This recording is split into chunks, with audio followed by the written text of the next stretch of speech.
Architect రంగంలో మార్పులు చేసుకుంటూ ముందుకు వెళ్లడం ద్వారా సమాజంలో జీవన ప్రమాణాలు మెరుగుపడే అవకాశం ఉందన్నారు Visakha MP Bharat. The Indian institution of architect ఆధ్వర్యంలో విశాఖలో 2024 ఏఐ ఎక్స్పో పేరుతో నిర్మాణ ఇంటీరియర్ రంగానికి సంబంధించిన వివిధ రకాల వస్తు ప్రదర్శన జరిగింది.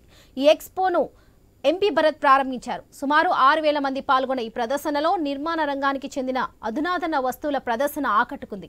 ఇలాంటి ప్రదర్శనలు ప్రజల్లో వైవిధ్యం తీసుకొస్తాయని ఎంపీ భరత్ అభిప్రాయపడ్డారు.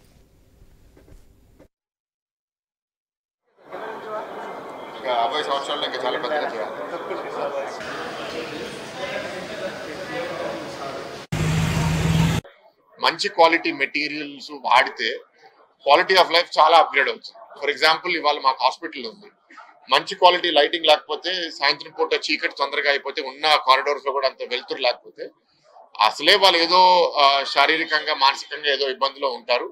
ఈ లైటింగ్ తక్కువగా ఉండడం వల్ల మరింత ఇబ్బంది ఫేస్ చేస్తారు. సో ఇట్లాంటి చిన్న చిన్న మార్పుల వల్ల మనిషి మూడ్ మారుతుందా అంటే మారుతుంది. సో ఇవాళ ఇక్కడ మెటీరియల్స్ అన్ని చూసాము, టాయిలెట్ ఫిట్టింగ్స్ చూసాము, ఫ్లోరింగ్ చూసాము, టైల్స్ చూసాము, లైట్స్ చూసాము. ఇవన్నీ కానీ మనము మన ఆర్థిక స్తోమత బట్టి మన ఇంట్లో మన ఆఫీసుల్లో అప్గ్రేడ్ చేసుకోగలిగితే మన లైఫ్ క్వాలిటీ విపరీతంగా ఇంప్రూవ్ అవుతుంది.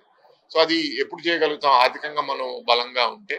ఫస్ట్ ఇవాళ ఈ ఎక్స్పో ద్వారా మనం చేసేది ఏంటంటే మార్కెట్లో ఉన్న మెటీరియల్స్ ఏంటి, ఏమేమి కొత్త ప్రోడక్ట్స్ వస్తున్నాయి,